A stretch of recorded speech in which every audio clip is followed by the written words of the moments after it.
Vamos lá então, pessoal, boa tarde para todos. Com muito prazer, com muita alegria que eu aqui estou para esta aula solidária, né? Na verdade, o que nos traz aqui é essa vontade enorme de coadjuvá-los, de ajudá-los na hora da prova que se aproxima. Mas como que eu gostaria de ter realmente esse poder de adivinhação? Como que eu gostaria de estar aqui hoje falando sobre tudo aquilo que poderia ser cobrado nas questões de direito civil no próximo domingo. Mas, embora eu não tenha o poder, eu pedi àquele que tem para me iluminar, né, para me abençoar e para conseguir ter essa sensibilidade de conseguir aqui falar o máximo possível daquilo que vai importar para o sucesso, para a aprovação de cada um, que é o que eu desejo do fundo do meu coração.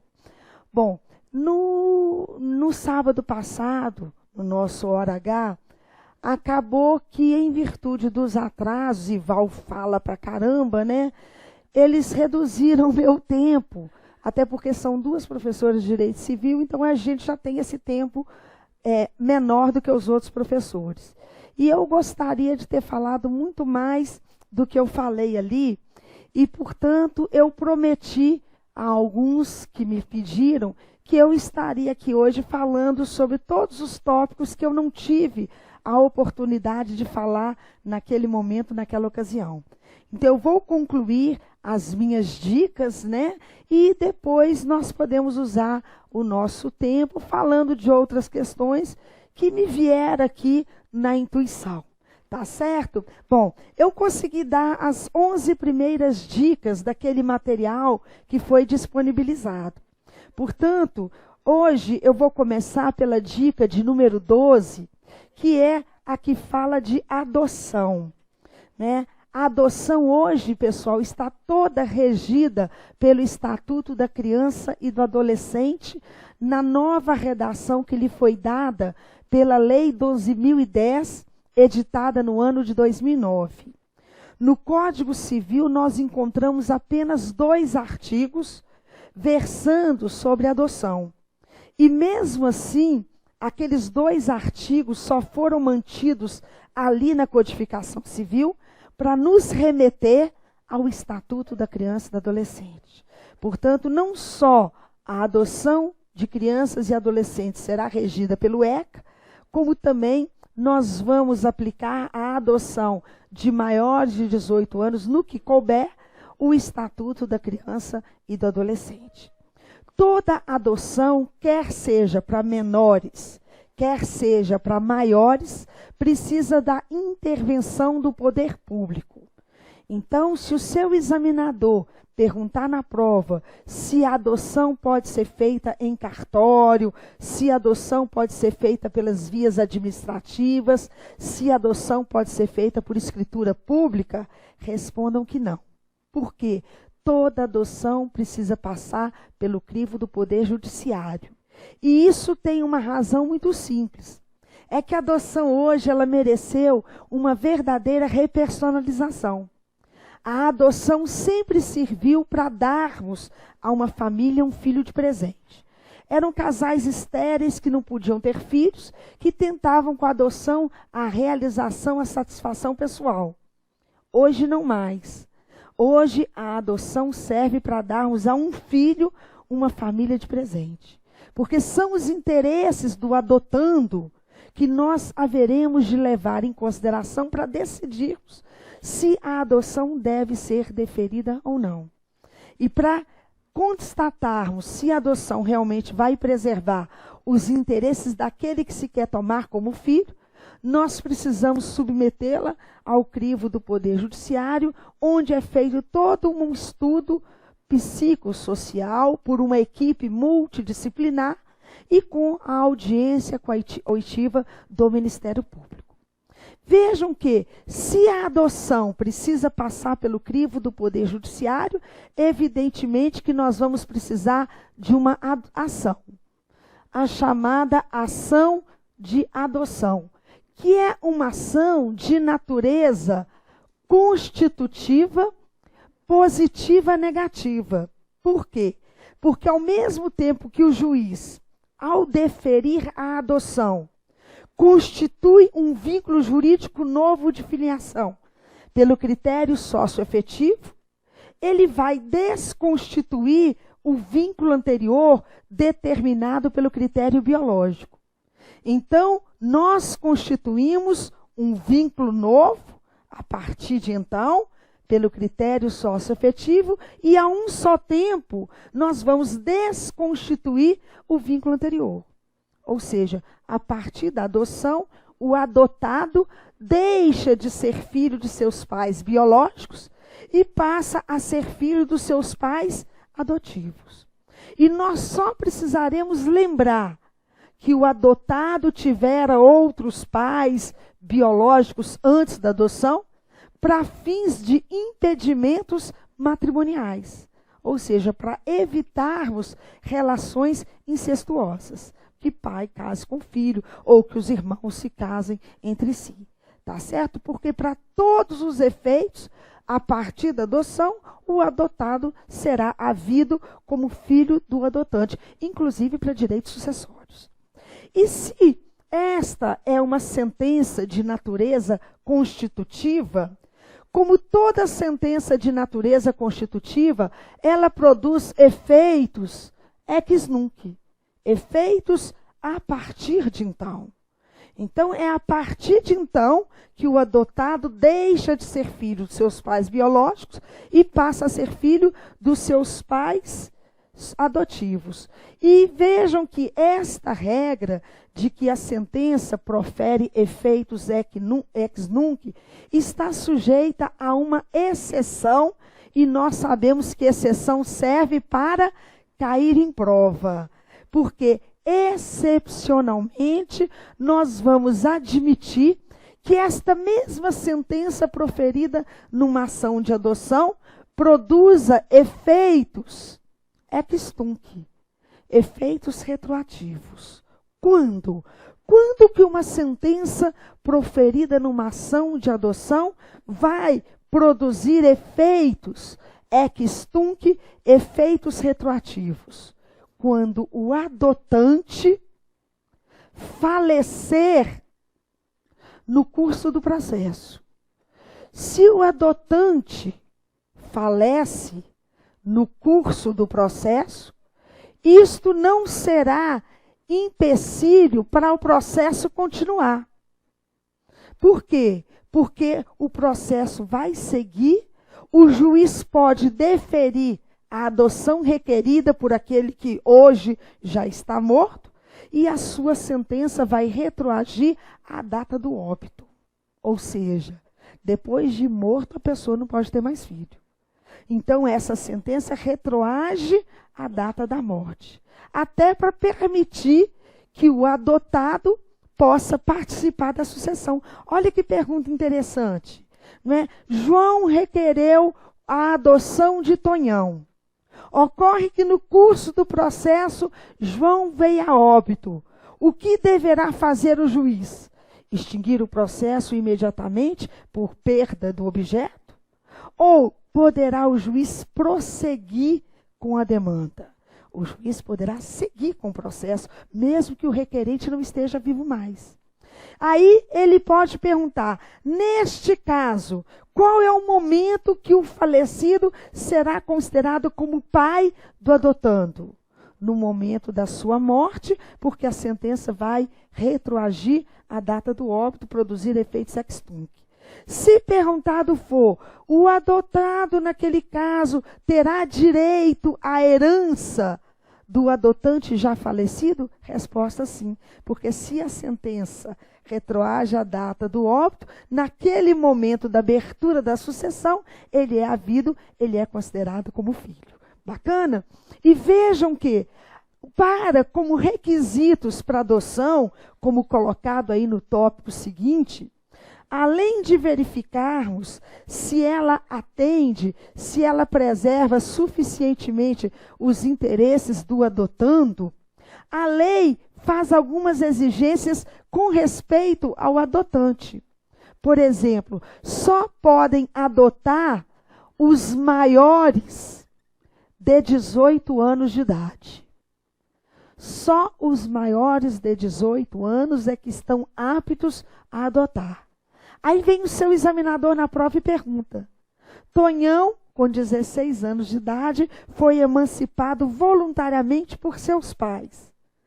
Tonhão pode adotar Joãozinho?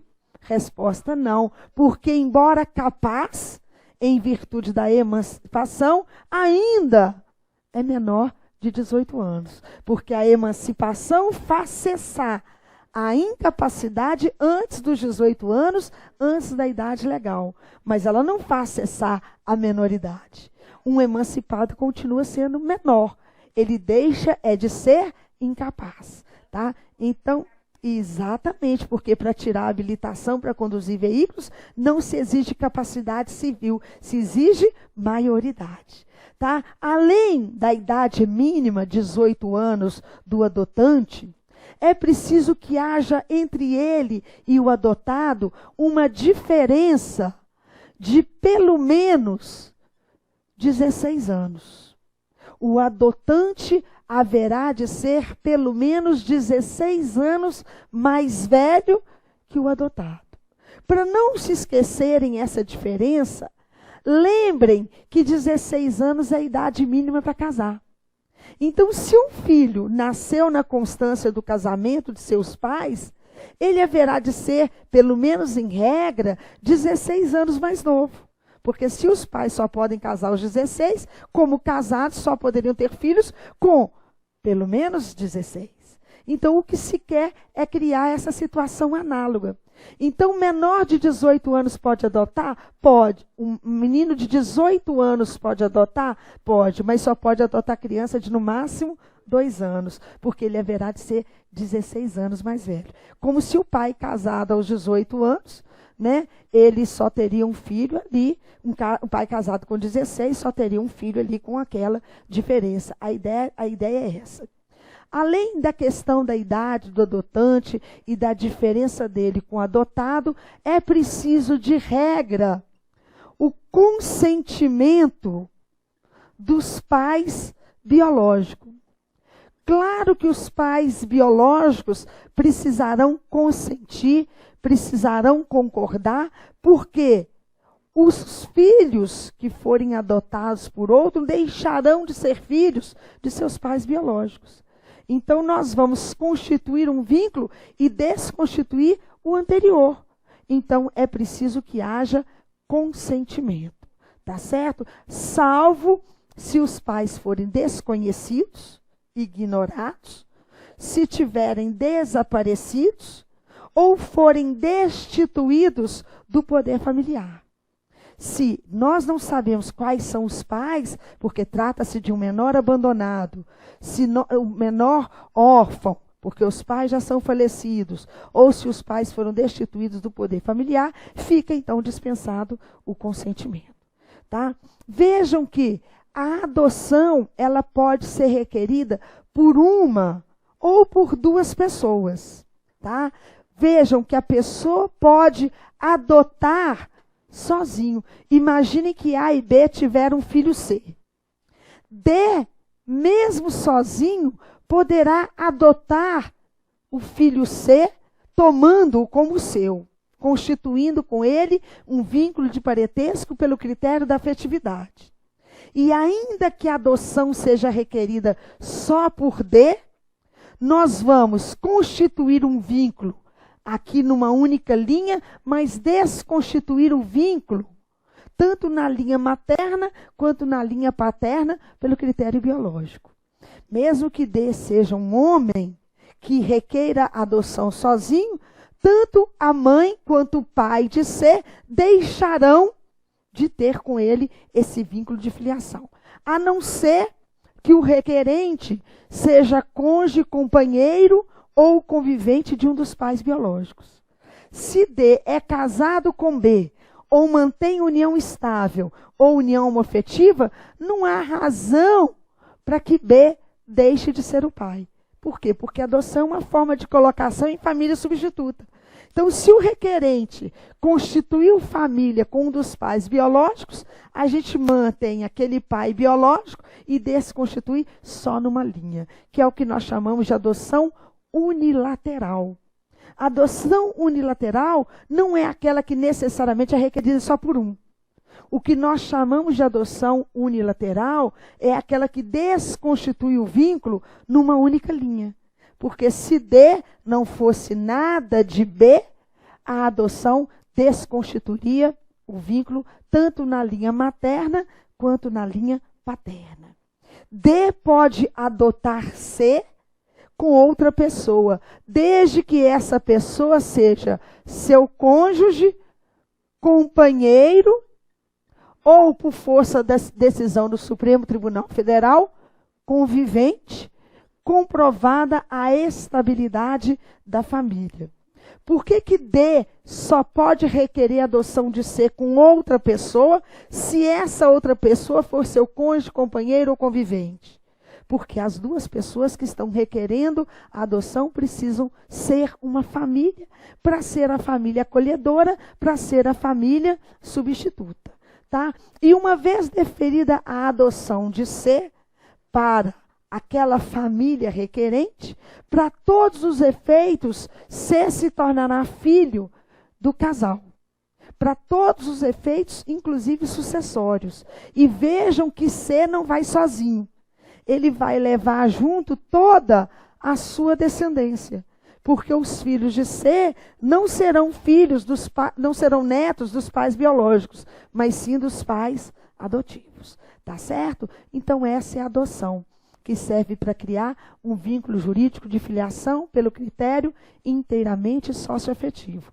E uma vez deferida a adoção, o adotado passará a ter todos os direitos idênticos aos filhos biológicos, aos filhos de sangue, inclusive direitos sucessórios. E por falar em sucessão, nós temos duas formas de sucessão consagradas, previstas em lei. A sucessão legítima, que é a que se dá em virtude de lei, e a sucessão testamentária, que ocorre em virtude da existência de um testamento. Qual que é a diferença entre as duas? Na sucessão legítima, quem serão os herdeiros e quanto que cada um deles herdará, está na lei.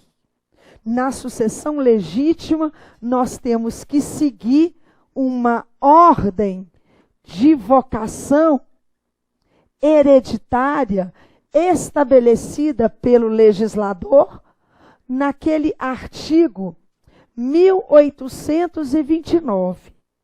E a partilha entre os herdeiros que forem chamados, convocados aqui, vai ser feita tal qual está prevista em lei.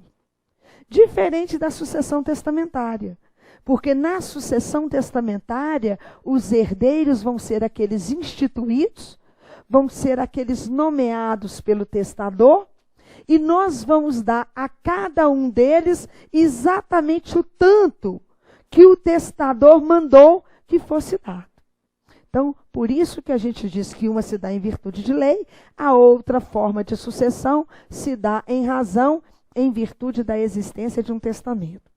Fiquem bastante atentos na hora da prova a esta ordem de vocação hereditária que foi estabelecida, que foi prevista pelo artigo 1829. Porque nela os herdeiros estão dispostos em classes. E nós só vamos chamar herdeiros de classes posteriores diante da inexistência de herdeiros de classes anteriores. Ordem é para ser seguida. Manda quem pode, obedece quem tem juízo. Então, qual que é a ordem que nós temos que seguir para a sucessão legítima? Primeiro nós vamos chamar os descendentes. Os descendentes que poderão até concorrer com o cônjuge sobrevivente, salvo se o cônjuge sobrevivente fosse casado pelo regime da comunhão universal de bens, pelo regime da separação obrigatória de bens, ou se casado pelo regime da comunhão parcial não existirem os chamados bens particulares. Vejam, guardem, memorizem esses 3 regimes. E para facilitar a memorização, entendam. Por que o cônjuge, por exceção, não vai concorrer com os descendentes na sucessão do outro? No regime da comunhão universal de bens, porque ele já vai ser meeiro.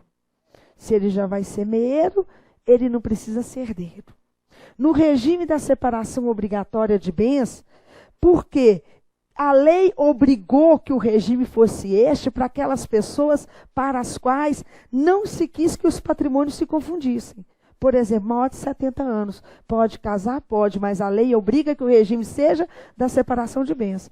Então, se o maior de 70 anos se casa com Mariazinha, né, Tonhão com 71, casou com Mariazinha com 18, a lei obrigou que o regime fosse da separação.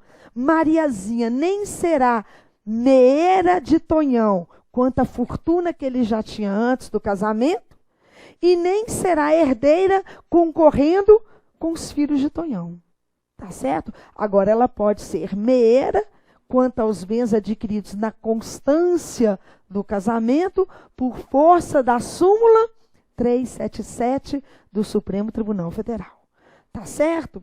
No regime da comunhão parcial, quando não existirem bens particulares, o cônjuge também não vai concorrer com descendentes. Porque se o falecido não deixou bens particulares, é sinal que de herança ele só teria deixado o patrimônio comum. E no patrimônio comum, o cônjuge sobrevivente já tem assegurada a sua meação. Portanto, a lógica aqui é a seguinte: se ele meia, ele não herda. Porque nós só vamos lhe dar herança quando ele não tiver meação, exceto no regime da separação obrigatória, porque naquela massa patrimonial anterior ao casamento, o cônjuge não vai ser nem meeiro, nem herdeiro. Tá? Vejam, no segundo inciso do artigo 1829, se apresentam os ascendentes. Os ascendentes só vão ser chamados à sucessão na falta de descendentes. E mesmo assim concorrendo com o cônjuge sobrevivente. Não se esqueçam, aquela lógica que se o cônjuge herda, não meia, só vai valer com descendentes. Nós só precisamos nos preocupar com o regime de bens na concorrência do cônjuge com descendentes. Porque com ascendentes o cônjuge vai sempre concorrer. Desde que estivesse casado com o falecido e não se encontrasse separado de fato, a não ser que estando separado de fato há mais de 2 anos, provasse ser inocente naquela separação. Tá certo? Que é a mesma condição para que o cônjuge concorra em qualquer situação. Tá certo? Então, aqui o cônjuge pode ser meeiro e herdeiro, concorrendo com os pais do falecido, na falta dos pais, concorrendo com os avós, e assim sucessivamente. Se o falecido não tiver deixado descendentes nem ascendentes, então o cônjuge vai ser o herdeiro universal. Ele vai herdar sozinho a integralidade, a totalidade dos bens deixados pelo falecido, independentemente do regime de bens. Porque eu volto a insistir, regime de bens só tem repercussão no direito sucessório, na concorrência do cônjuge com descendentes.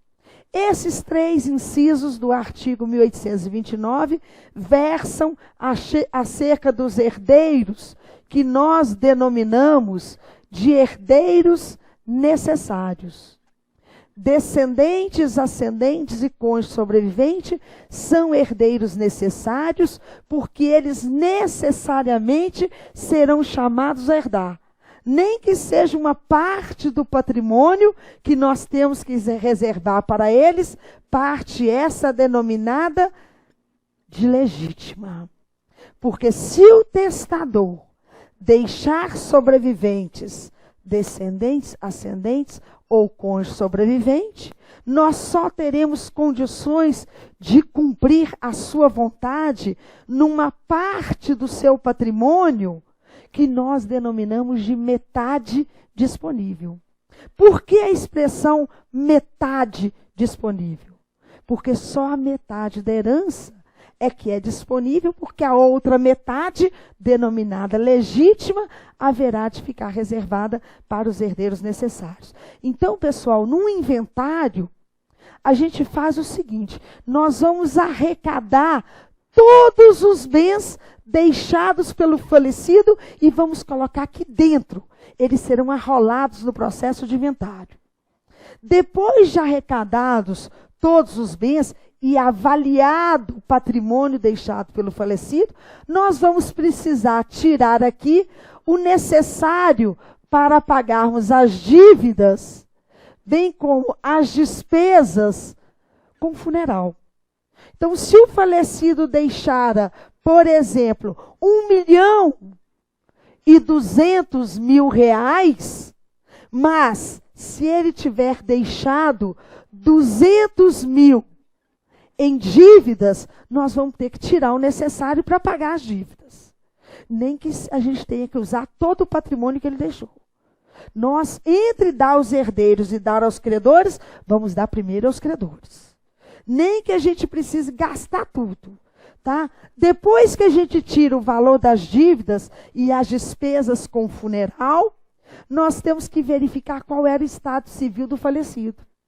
Porque se casado ou se mantida união estável, a depender do regime, nós temos que tirar a meação do cônjuge ou companheiro sobrevivente. Tiramos a meação do cônjuge ou companheiro sobrevivente. O que restou na caixa, ó, o que ficou aqui na caixa ainda, é o que nós chamamos de herança. Patrimônio é o monte mor, tudo que nós arrecadamos. Mas do monte mor, a gente tem que tirar dívidas, despesas com funeral e meação do cônjuge ou companheiro sobrevivente, se for o caso. O restante é herança. Metade da herança é a disponível, que será deferida aos herdeiros testamentários. A outra metade da herança é chamada legítima, que é a parte que nós reservamos para os tais herdeiros necessários, descendentes, ascendentes e cônjuge sobrevivente. Se os herdeiros necessários não existirem, se o falecido não tiver deixado descendentes, ascendentes ou cônjuge, ele poderá testar a integralidade, a totalidade dos seus bens. Se não existem herdeiros necessários, toda a herança será disponível pelo testador. E se ele não testou tudo que poderia testar, foi unicamente, exclusivamente, porque não quis fazê-lo. Pois não.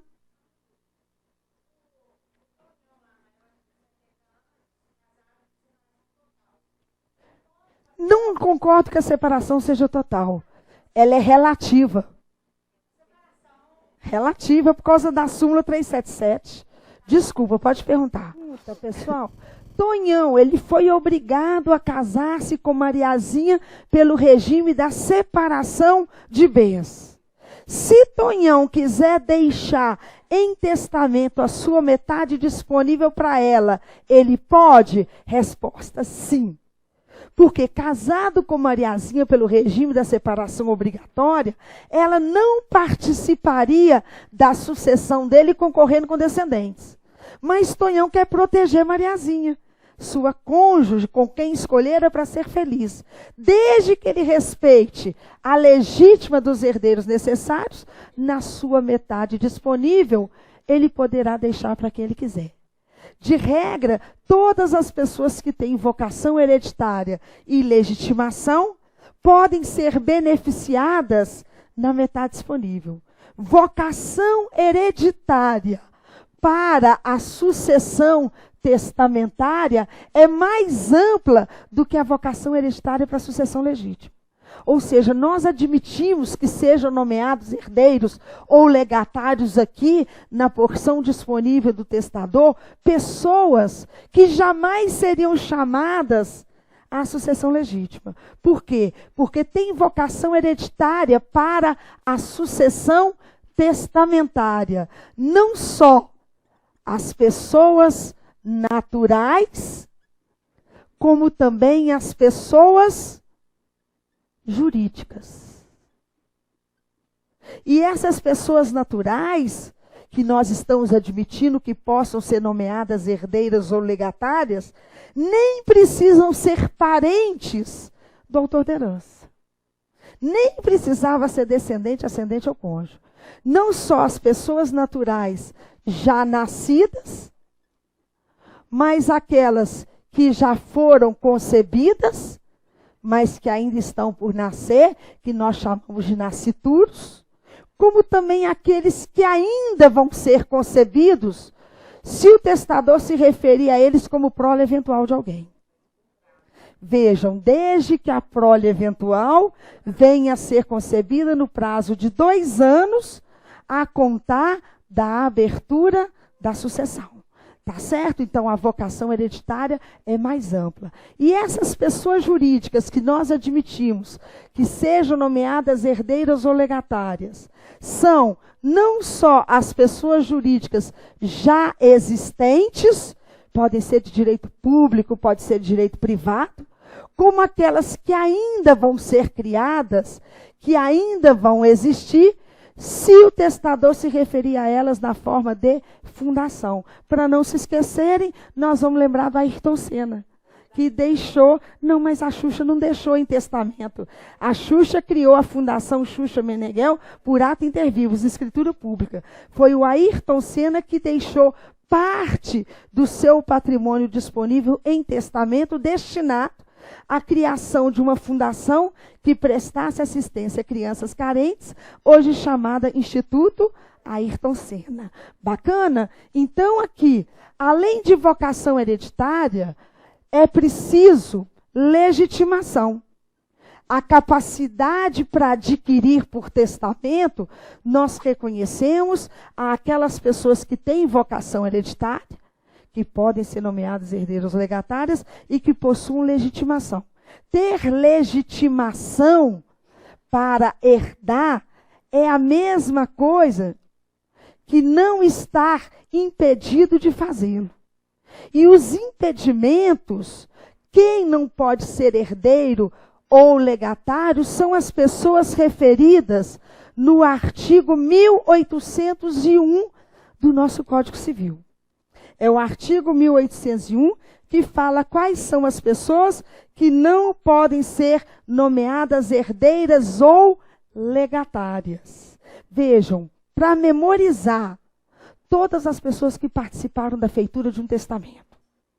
Qualquer um que tiver ajudado o testador a fazer o testamento, escrevendo, aprovando, testemunhando, não podem ser nomeadas herdeiras ou legatárias. São carecedoras de legitimação. Para quê? Para não influenciar a vontade do testador. Para o testador não ficar constrangido e achar que tem que beneficiar aquela pessoa. Tá? E a outra que não pode ser é a concubina do testador casado. Então o testador ele não pode deixar em testamento para o amante, mas para o cônjuge pode. Tá certo? Então se Mariazinha era casada com Tonhão, embora não seja herdeira legítima, ela pode ser instituída, ela pode ser chamada à sucessão como herdeira testamentária, desde que Tonhão respeite a legítima para os herdeiros necessários. Se ele não respeitar a legítima, se ele testar mais do que a metade disponível, vai ser preciso, vai ser necessário reduzirmos as suas cláusulas testamentárias para fazer com que elas caibam naquela porção disponível do testador. Combinado? Tranquilo?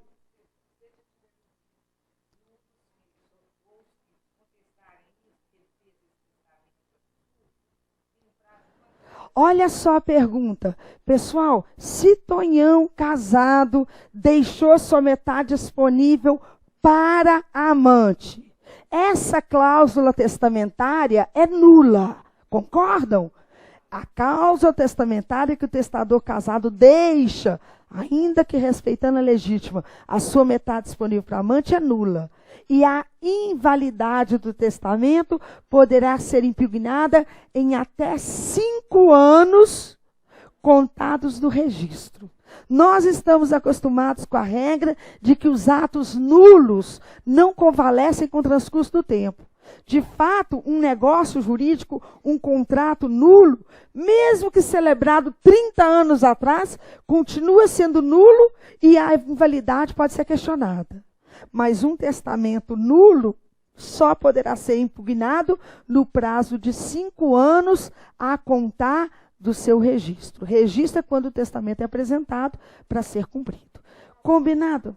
Oi? Se passar desse prazo, mesmo que a cláusula fosse nula, ela já foi eficaz, né? Quem são os legitimados a impugnar a validade do testamento? Aqueles que tiverem interesse na sucessão. Pode até ser um credor. Pode até ser um credor. Tranquilo? Pois não. Olha a pergunta. E se Tonhão casado tiver um filho com a amante? Filho é tudo igual. Não importa se foi concebido na constância do casamento, fora do casamento, se é filho por adoção ou por laços de sangue. Se é filho, ele está aqui. Tá? E outra coisa, essas pessoas que não possuem legitimação, que estão impedidas de serem nomeadas herdeiras ou legatárias, não poderão ser nomeadas herdeiras ou legatárias nem pessoalmente e nem por interposta pessoa. Laranja, testa de ferro. E a lei presume que seja laranja do amante. Testa de ferro, simulada, interposta pessoa. Os seus ascendentes, os seus descendentes e os seus irmãos. Então eu, como casada, guardem. Não posso deixar em testamento para o meu amante, nem diretamente, e nem através dos pais dele, dos filhos dele, dos irmãos dele, porque a lei considera interposta pessoa. A não ser que os filhos do meu amante sejam meus também, porque aí se é filho, é tudo igual. Combinado? Tranquilo? Bom, pessoal, então está aqui metade disponível, legítima, que nós sabemos que precisamos reservar para os herdeiros necessários. Todos os herdeiros necessários são herdeiros legítimos, mas nem todos os herdeiros legítimos são herdeiros necessários, porque ainda temos aqui uma quarta classe de herdeiros, que é a classe dos colaterais. Os colaterais são herdeiros legítimos porque também se apresentam na ordem de vocação hereditária, mas não são herdeiros necessários. Então, o meu irmão, os meus sobrinhos, os meus tios, os meus primos, isto é, os meus parentes colaterais, não me são herdeiros necessários. Então, se eu não quiser que eles participem da minha sucessão, é só eu testar a integralidade, a totalidade dos bens sem contemplá-lo. Para os meus irmãos, sobrinhos, tios, primos, para os meus colaterais, eu não preciso respeitar a legítima, porque eles não me são herdeiros necessários. Tá certo? Agora, se eu podendo testar tudo, não testei, o que ficou de fora do testamento vai ser deferido a eles. Aos colaterais, os mais próximos, excluindo os mais remotos. Combinado? Pois não. Se você não tem descendentes, pode ir perguntando. Se você não tem descendentes, ascendentes ou da aflição, então tá. É porque eu já estava repetindo a resposta para ganhar tempo.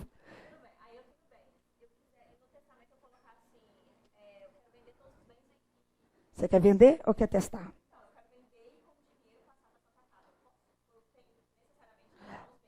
Não, olha a pergunta. Olha a pergunta. Eu tenho fazendas, apartamentos, vários imóveis. Eu posso, em testamento, deixar todos esses bens para a Santa Casa em forma de dinheiro? Posso. Eu posso nomear um testamenteiro. Testamenteiro é uma pessoa da minha confiança que eu vou designar para cumprir a minha vontade. E vou dar a ele a seguinte ordem. Eu quero que você venda todos os meus bens e com um produto proveniente da alienação, eu quero que você entregue tudo à Santa Casa, para quem eu deixo todo o meu patrimônio. Perfeitamente possível. Tá certo? Bom, pessoal, herança transmite-se no momento da abertura da sucessão. Nós adotamos um princípio oriundo do direito francês, denominado de princípio da Césine, que recomenda que, aberta a sucessão, ainda que o herdeiro não saiba da qualidade de herdeiro, ou ainda que ele sequer tenha conhecimento da morte, ele já é havido, ele já é considerado proprietário da herança. Tá? Se o seu examinador perguntar qual é o fato gerador, de aquisição da herança, nós vamos falar morte. É a morte que constitui para os sucessores do falecido o direito à herança. Inventário é só para dividir os bens. A partilha, a divisão, o rateio da herança que a gente faz aqui não é atributiva de propriedade. A partilha não constitui direito. Ela só dá a cada um equivalente ao seu quinhão hereditário. E qual que é o equivalente do quinhão hereditário? O que está na lei ou no testamento. Bacana? Tranquilo? Agora, o fato da transmissão ser imediata, ela só se completa com a aceitação. Porque nós sabemos que ninguém é obrigado a herdar se não quiser. A lei condiciona a qualidade de herdeiro à aceitação da herança. Mas o fato do herdeiro aceitar a herança, isso é importante, isso vai cair, minha intuição me diz. Não lhe tornará responsável pelas dívidas do falecido. Ainda que eu tenha manifestado a vontade de aceitar a herança deixada por meu pai, eu só vou responder pelas dívidas dele com o patrimônio que ele deixou. Então, se meu pai deixou um patrimônio avaliado em R$1.200.000, eu só tenho que pagar as dívidas dele até R$1.200.000. Aliás, quem paga a dívida é o espólio, que é o que administra esse patrimônio antes da partilha. E se eventualmente o espólio descuidou, deixou alguma dívida de fora, até porque o credor não se habilitou aqui, e porque a gente não sabia da existência da dívida, a gente partilhou para os herdeiros tudo, eles continuam obrigados por ela, mas até a força do seu quinhão hereditário. Ou seja, só até aquele valor que eles herdaram, mas que não deveriam ter herdado se a gente tivesse pago as dívidas antes. Faz sentido? Oi, pode perguntar.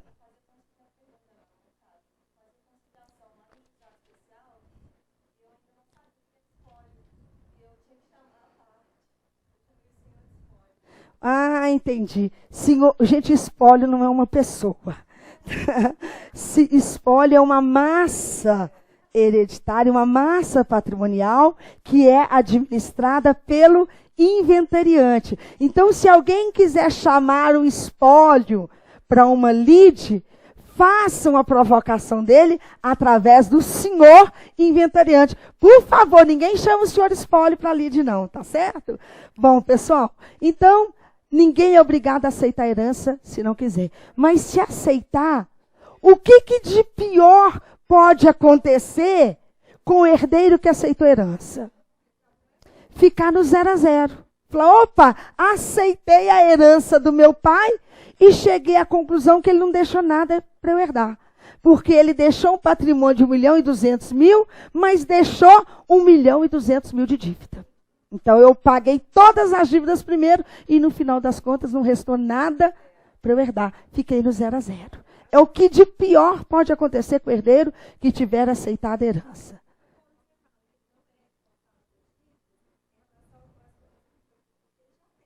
Ele não é responsável pelas dívidas, senão até o limite da força da herança. Ou seja, ele só vai responder pelas dívidas do falecido com o patrimônio que o falecido deixou. Os bens dele não respondem. Isso mesmo, é isso que eu quis dizer, e é isso que está na lei, e é isso que nós vamos guardar. Isso sempre cai. Isso. Ó, eu sou péssima de intuição, vocês já sabem, né? Qual foi a última intuição que eu tive? 14 anos atrás. O médico perguntou, eu estava grávida, fui fazer ultrassom, queria saber, né, se estava tudo bem com o meu bebê, e o médico me perguntou se eu queria saber o sexo. Falei, não precisa falar não, intuição de mãe vai ser um menino. Ele falou, seu menino tem uma puta perereca. Ou seja, eu sou ruim de intuição, mas vamos que funcione agora, né? A minha intuição diz que vai cair isso aqui.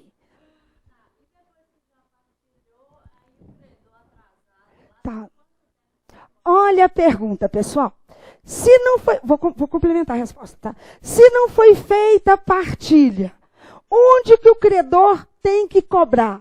Ele pode se habilitar nos autos de inventário para cobrar do espólio, ou ele pode propor uma ação de cobrança contra o espólio citado na pessoa do inventariante, tá? Vejam, se o credor não apareceu, por causa disso o inventário foi concluído com a partilha. Aí ele deve cobrar de quem? Dos herdeiros. Se o inventário acabou, desapareceu a figura do espólio, acabou a função do inventariante. Feita a partilha, a ação deve ser proposta contra os herdeiros, diretamente. Mas qual que é o tempo da prescrição da dívida? É o normal. É o mesmo tempo que ele teria para cobrar do falecido. E aí depende, se não tiver tempo previsto no artigo 206, 10 anos, prazo geral do artigo 205. Tá certo? Ah, não, fique tranquila. Tá tudo bem, estou falando. Ah, dependendo da dívida, sim. Mas às vezes já passou 8, né? O inventário durou mais 2, quando acabou o inventário já estava prescrito, né? Só um minutinho para eu não esquecer. Ah, já esqueci. Vai. Não vai, pergunte. Às vezes é o que eu queria falar. Não.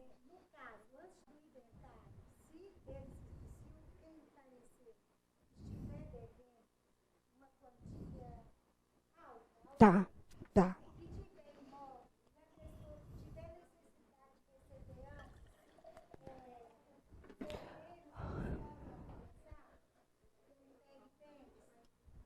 Pessoal, depois da morte, os credores têm duas formas de cobrar.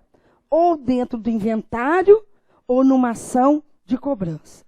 Quem vai antecipar efeitos é juiz.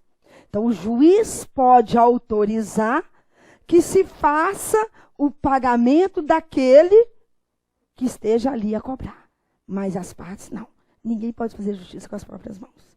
Tá certo? Você tinha me perguntado? Ah, lembrei. Ó, gente, eu disse assim, guardem.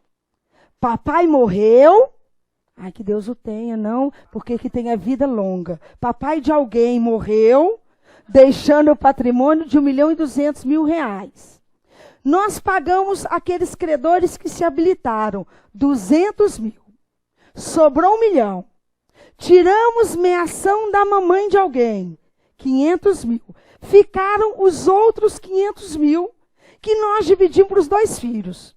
250 para um, 250 mil para o outro, tá certo? Me acompanhar na matemática?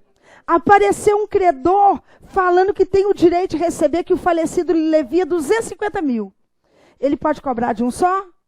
Não, ele tem que cobrar dos 2. Por quê? Solidariedade não se presume. Ou decorre da lei, ou da manifestação de vontade. Se ele acionar todos conjuntamente, ele pode cobrar tudo. Mas se ele acionar só um dos filhos do falecido, mesmo que o quinhão do falecido fosse igual ao valor da dívida, ele só pode cobrar metade dela. Depende, se a dívida for comum, ela entra. Tá? Se a dívida for comum, ela paga metade, e os outros 2 filhos pagam a metade na proporção do quinhão de cada um. Quem está regressando contra o outro? Não há solidariedade, não. Ele só pode cobrar a parte dele. Qual que é a parte dele? Metade da herança. Então, é metade da dívida. Ele só pode cobrar a metade da dívida. Ele não pode cobrar dele tudo, não. Mesmo que o quinhão que ele recebeu foi de 250 mil. E a dívida de 250, ele só pode cobrar 125. Se ele quiser cobrar 250, ele tem que cobrar dos dois. Se fossem 5, ele só poderia cobrar 50 mil de cada um. Tá joia? Porque eles não são solidários. Solidariedade, neste caso, não se presume. Peraí, como é que você me chamou? Reivane.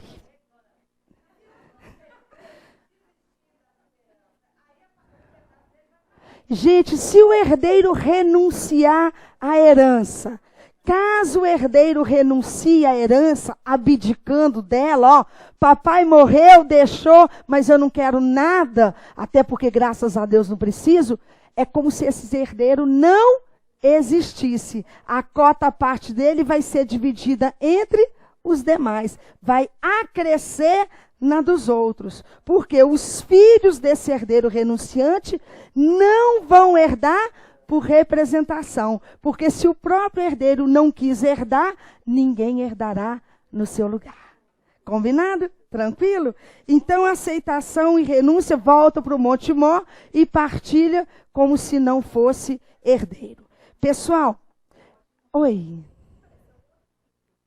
Olha só, pessoal, eu fiz a partilha entre 2 filhos, porque no inventário só tinha conhecimento da existência dos 2. E se aparecer outro filho durante o inventário, ele se habilita aqui. Depois do inventário, quando a partilha já foi feita, ele tem que entrar com uma ação chamada de ação de petição de herança. A ação de petição de herança é a ação adequada para o herdeiro ser reconhecido como herdeiro, não como filho. Reconhecer filho é ação de investigação de paternidade lá na vara de família. É para que o herdeiro seja reconhecido como herdeiro e possa reaver o seu quinhão hereditário. A ação de petição de herança é igualzinha à ação reivindicatória. A ação reivindicatória não é para o proprietário reaver o que é seu onde quer que esteja. A ação de petição de herança é para o herdeiro reaver o que é seu onde quer que esteja. Só que na ação reivindicatória, o proprietário reivindica uma coisa certa, uma coisa determinada. Eu reivindico o carro, a casa, a fazenda. Enquanto que na ação de petição de herança, o herdeiro reivindica o seu quinhão hereditário. Tá certo? Tranquilo? Tem prazo para ação de petição de herança, gente? Se a ação de petição de herança é igual a ação reivindicatória, de natureza condenatória, todas as ações condenatórias prescrevem. Guardem isso. Se a ação é condenatória, o prazo é sempre prescricional. Prescrição é uma forma de limitarmos no tempo o direito de um credor de alguma coisa, de algum valor, exigir do outro o pagamento. Tá certo? E quando a gente não tem o prazo prescricional específico, no artigo 206, a gente usa o prazo geral de 10 anos do artigo 205. Eu não tenho no artigo 206 nenhum prazo específico para ação de petição de herança. Então, eu vou usar o prazo de 10 anos. Prazos prescricionais começam a fluir da violação do direito de crédito. Quando que nós violamos o direito de crédito do herdeiro? Quando demos a partilha às pessoas diferentes das que deveríamos dar, ou demos às pessoas certas, porém o valor diferente. Normalmente o prazo de 10 anos conta-se da partilha. Mas o STJ, anotem aí, ó, mãe de Iná baixando. STJ entendeu que se tivermos uma ação de investigação de paternidade, esse prazo de 10 anos só começará a fluir a partir do trânsito em julgado da ação de investigação de paternidade. Porque só depois que eu sou reconhecida como filha, lá na vara de família, é que eu agora venho para a petição de herança, ser reconhecida como herdeira, para reaver o meu quinhão hereditário. É o tal do accionata. É o prazo que começa a contar, não da violação do direito, mas sim do conhecimento da violação. Bacana? 10 anos, então, é o prazo prescricional para ação de petição de herança. Oi.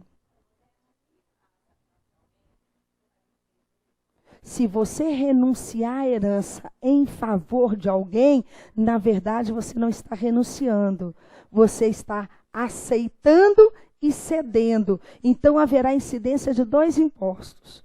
Um ITCD e o outro ITVI. Um imposto causa mortes e o outro intervivos. A não ser que você esteja cedendo gratuitamente, quando serão 2 ITCDs. Tá?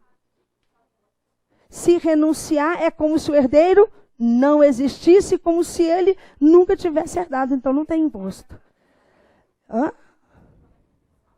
Como que o juiz sabe que o herdeiro renunciou? Qual que é a forma adequada de se fazer renúncia? Sempre expressa por termo nos autos de inventário ou mediante escritura pública. Então, o juiz ou o tabelião vão tomar conhecimento da renúncia de um herdeiro porque ela necessariamente precisa ser expressa. Combinado? Agora, cuidado para não confundir, e estou avançando a minha dica. Cuidado para não confundir o efeito da renúncia com o efeito da indignidade e deserdação. Porque na renúncia nós tratamos o herdeiro como se ele não existisse. Enquanto que os herdeiros indignos ou deserdados, que tiverem sido excluídos da sucessão, são tratados como se mortos fossem. A gente trata a Susana Richthofen, na herança dos pais dela, como se ela tivesse morrido antes dele. Não como se ela não existisse, mas como se ela morta fosse. Então, a herança dos pais de Suzane, que foi declarada indigna, foi toda para o irmão. E os filhos de Suzane só não lhe representaram, não herdaram no lugar dela, porque ao tempo da morte dos pais, eles não haviam nascido e nem, pelo menos, concebidos. Porque se ao tempo da morte dos pais de Suzane, ela tivesse grávida ou já tivesse um filho, os filhos seriam chamados a herdar no lugar dela. Por quê? Porque nenhuma pena passará da pessoa do acusado. Por isso que há representação. Quem que herda por representação? Sempre filhos. Filhos dos descendentes ou os filhos dos irmãos do autor da herança, que são os únicos que são admitidos a herdar por representação. A representação é o direito conferido por lei aos filhos dos descendentes ou dos irmãos do falecido de herdarem no lugar deles, que já são pré-mortos, indignos ou deserdados. A representação pressupõe premoriência, indignidade ou deserdação. Cuidado para não confundirem representação e substituição, porque a representação existe na sucessão legítima, dentro da classe dos descendentes e, por exceção, na classe dos colaterais. Substituição existe no testamento. É quando o testador nomeia uma pessoa para herdar no lugar ou depois de outra. Então, eu posso deixar minha metade disponível para Tonhão.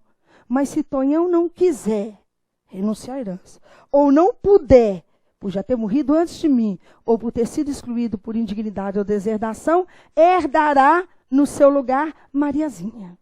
Tá? Isso é substituição. Quem é representante, você me perguntou. Eu disse filho. Filho de descendentes ou de irmãos que não possam herdar. Quem são os substitutos? São aqueles indicados pelo testador para herdar no lugar daqueles que não queiram ou que não possam herdar. Não há representação em favor de filhos de renunciante, mas pode haver substituição. Tá certo? Tranquilo? Então, pessoal, olha só, eu só vou para a classe dos ascendentes na falta dos descendentes, tá? Eu só vou para a classe dos ascendentes depois que esgotar os descendentes. Então, primeiro eu chamo os filhos por direito próprio. Se tiver filhos vivos e filhos pré-mortos, os netos, filhos desses filhos pré-mortos, podem ser chamados por representação. Na falta de todos os filhos, a gente chama os netos por direito próprio. Se tiver netos vivos e bisnetos, filhos de netos que já morreram, os netos vivos, direito próprio, os bisnetos, representação. Na falta de filhos e netos, os bisnetos passam a herdar por direito próprio. Na falta de bisnetos, trinetos, tetranetos, e aí eu vou embora. Se eu não encontrar ninguém nos descendentes, é que eu vou, então, avançar para a classe dos ascendentes. Combinado, gente? Eu tinha 1 hora. Eu vou feliz numa 1h30, mas Vamos mais, ué, não tem problema não. Pessoal, confirma lá para mim se seria só por causa do pessoal do online. É até 5 horas, né? Então, vamos mais 5 minutinhos aqui. Vocês me suportam? Então, vamos lá.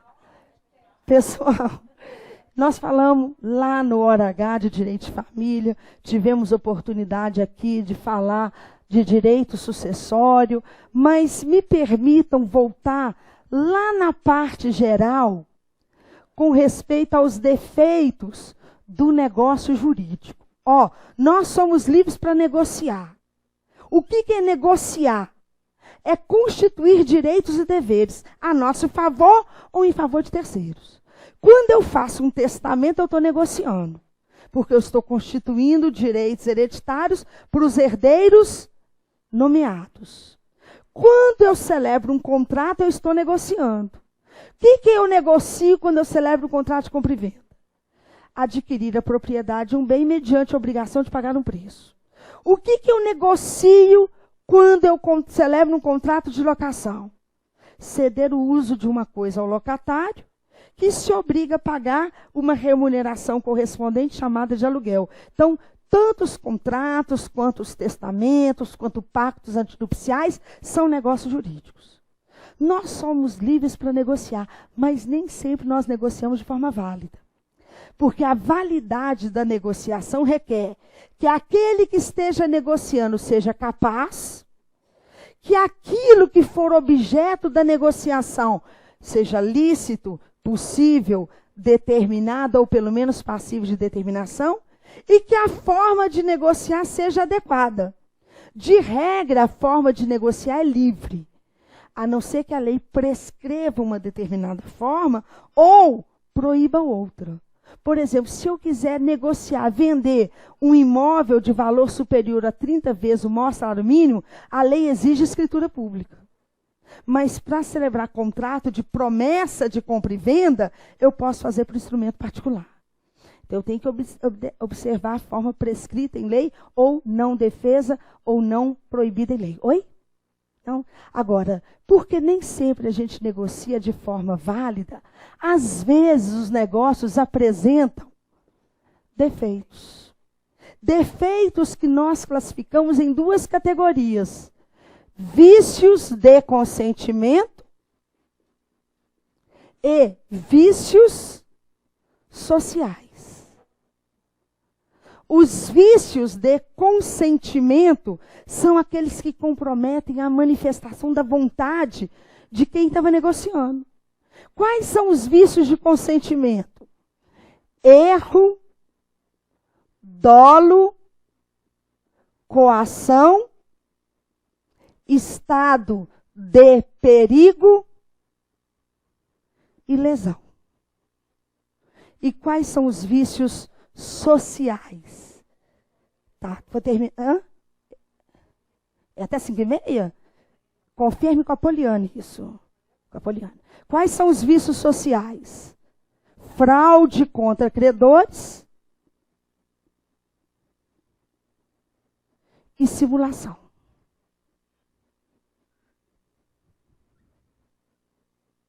Pessoal, é importante que na prova saibam caracterizar cada um desses defeitos e saibam também a consequência, como que cada um deles vai interferir na negociação. Ó, erro, dolo, coação, estado de perigo, lesão, fraude contra credores geram anulabilidade do negócio. Se houver erro, dolo, coação, estado de perigo, lesão e fraude contra credores, o negócio é anulável. Se houver simulação, o negócio vai ser nulo. E ser anulável é melhor do que ser nulo.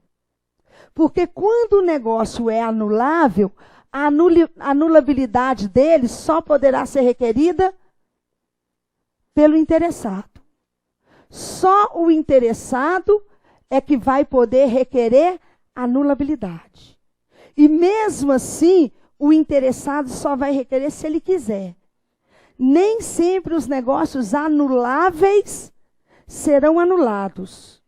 Porque para serem, vejam, para que os negócios anuláveis sejam anulados, é preciso a iniciativa do interessado. Se o interessado quiser, ele pode confirmar, ratificar o negócio. Eu negociei porque eu fui coagido. Mas no final das contas, pensando bem, fiz bom negócio. Vou conservar o negócio, vou confirmar. Agora, caso o interessado queira anular, ele tem um prazo para isso. Ele tem um prazo decadencial para desfazer, desconstituir a negociação. Tá certo? Negócios nulos podem ser invalidados por iniciativa de qualquer interessado, podem ser invalidados a requerimento do Ministério Público ou até invalidados de ofício pelo juiz. Se a nulidade é absoluta, se o negócio é nulo, qualquer interessado pode requerer a invalidade, como também o Ministério Público nos processos que tiver que intervir, ou até o juiz de ofício, isto é, independentemente de provocação. Diferente dos negócios anuláveis que só o interessado que pode requerer. E vejam que esses negócios, quando nulos, não admitem confirmação.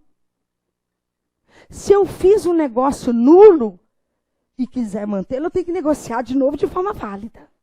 Porque aquele nulo é imprestável, ele não serve para nada, eu não posso aproveitá-lo. Tá? E vejam, a ação para se requerer a nulidade do negócio é uma ação imprescritível.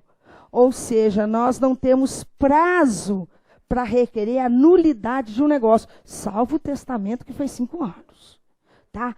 A ação pauliana é ação para se anular um negócio jurídico fraudulento. A ação pauliana é a ação adequada para se requerer a anulabilidade do negócio jurídico. Vejam que caracterizar fraude contra credores. Cuidado na hora da prova para não confundirem fraude contra credores com fraude à execução. Fraude contra credores é comigo, Reivane, Direito Civil. Fraude à execução com inval lá no processo civil. Fraude contra credores do direito civil é um defeito que o negócio pode apresentar e que, em virtude dele, é passível de anulação. Quando há fraude à execução, o negócio é ineficaz. Fraude contra credores compromete o plano da validade. Fraude à execução compromete o plano da eficácia. Se há fraude contra credores, nós vamos anular o negócio. Se há fraude à execução, nós vamos considerá-lo ineficaz. Havendo fraude contra credores, nós precisamos de ação pauliana, que é a ação anulatória. Se é fraude à execução, não precisa de ação. A ineficácia do negócio pode ser reconhecida incidentalmente, inclusive de ofício pelo juiz. Pessoal, para que o negócio caracterize fraude contra credores, é preciso que ele seja feito depois da dívida. A pessoa já tem uma dívida e mesmo devendo, ela negocia os seus bens. Para que haja fraude à execução, além da dívida, é preciso que já se tenha em curso uma ação correndo contra o devedor. E no curso desta ação, ele aliene os seus bens. E essa ação não precisa ser necessariamente de execução. Pode ser uma ação de conhecimento, uma ação de cobrança, por exemplo. Tá certo? Então, cuidado para não confundirem fraude à execução com fraude contra credores. Tá? Vejam, fraude contra credores é um vício social, por quê? Porque o negócio é feito prejudicando os credores daquele que negociou. Porque os credores ficam sem chance para receber. E quais são os negócios que caracterizam a fraude contra credores? Os que importarem transmissão gratuita de bens, doação, por exemplo. Estou devendo na praça, não pago, e pego todo o meu patrimônio e dou a um amigo. Quando eu dou todos os meus bens a alguém, eu tiro a chance do meu credor de receber. Porque se eu não pagar e ele for me executar, ele não vai encontrar nada para ser penhorado. Então essa doação é fraudulenta. Mesmo que eu não tivesse a intenção de fraudar. Porque ela retira dos meus credores a chance de receber. Ela é lesiva aos meus credores. É essa doação que pode ser anulada mediante a propositura, o manejamento da chamada ação pauliana. Tá, era até 5, né? Eu sabia, eu só perguntei de educada para não falar, né? Mas agora eu só vou concluir e a gente termina. Bom, pessoal, além dos negócios que importarem transmissão gratuita de bens, também temos a remissão de dívidas. Imagina, estou te devendo, não pago, nem tem dinheiro para pagar. E não tem nada no meu nome. Você quer me executar, problema seu. Você ganha, mas não leva. Porque você não vai encontrar nada no meu patrimônio para ser penhorado. Eu perdoo quem me deve. Está me devendo, mas não me precisa pagar, não. Quando eu perdoo aquele que me deve, eu deixo de ter patrimônio que você poderia penhorar. Então, essa remissão de dívidas, essa exoneração do meu devedor da obrigação de me pagar, é lesiva ao meu credor, é fraudulenta e pode ser anulada mediante ação pauliana. Ah, mas Reivane, se ao invés de você doar, você perdoar dívidas, você estiver vendendo. Contratos onerosos podem caracterizar fraude contra credores? Podem, desde que feito por alguém que já era insolvente. O que quer ser insolvente? É já ser quebrado. Já está devendo Deus e mundo e não tem como pagar. E quem negocia com ele, sabe que ele já é insolvente. Ou porque a insolvência é notória, ou porque eu estou negociando com meu irmão. E ele sabia que eu estava quebrado e mesmo assim negociou comigo, assumiu o risco. Tá certo? Então, isso que é fraude contra credores, que se apresenta como vício social. Os vícios de consentimento são, como eu disse antes, os que repercutem na manifestação de vontade, fazendo com que ela, ora, não seja esclarecida como deveria ser, ora, não seja livre, ora, não seja ponderada. Combinado, gente? Ó, agora é para valer. Agora é até a segunda etapa, se Deus quiser. Viu? Eu que agradeço a atenção, carinho de todos, boa sorte, Deus vai iluminar, vai abençoar, vai ver o esforço que estão fazendo, é só ter fé, porque Ele é misericordioso e Ele ajuda com força. Tá bom, gente? Obrigada pela atenção e até a segunda etapa, se Deus quiser.